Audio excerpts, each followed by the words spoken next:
Let me tell you about one of the oldest and creepiest unsolved mysteries in history. A story that sounds like a horror movie, except it actually happened. And no one, not even the King of France, could stop it. Between 1764 and 1767, the French countryside of Gévaudan, a quiet, rural region filled with forests and hills, became the hunting ground of something not normal. Something that didn't behave like any animal known to man. They called it simply the beast. It all began in the summer of 1764. A teenage girl named Jean Boulette was tending her sheep in the woods when she was attacked and killed by a strange creature. Her body was found torn apart, her throat ripped out. That was just the start. Over the next few weeks, more people were attacked. Not by packs of wolves, but by one single creature. Survivors described it the same way every time: a massive, dog-like beast with reddish fur, a powerful frame, and piercing eyes. Some said it was as big as a calf. Others claimed it stood on two legs when it charged. Women and children were often the victims. The beast would lunge from the trees, kill quickly, and disappear before anyone could react. It was fast, strong, and smart. By the end of that year, over a dozen people were dead. Word spread fast. Peasants started refusing to leave their homes.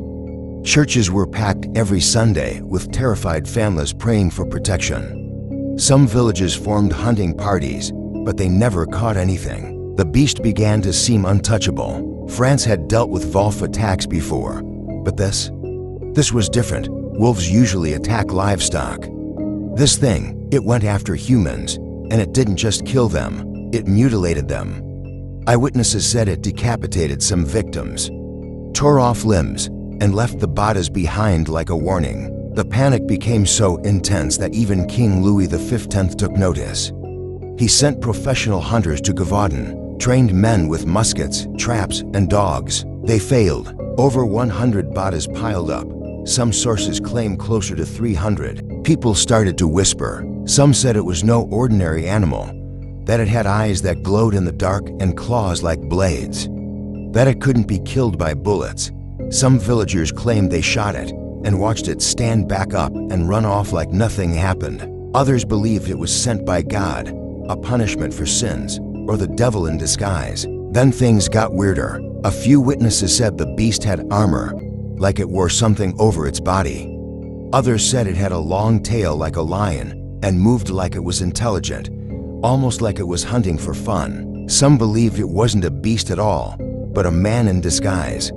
A serial killer who dressed in animal skins and used the legend to cover his crimes. But what really shook people was how the beast always escaped. Even when surrounded, even when wounded, it never got caught. Chapter 4. The Royal Hunters and the False Victory. In 1765, the king sent his best marksman, Francois Antoine. After months of failed hunts, he finally killed a massive wolf, the biggest anyone had seen. The body was paraded around like a trophy.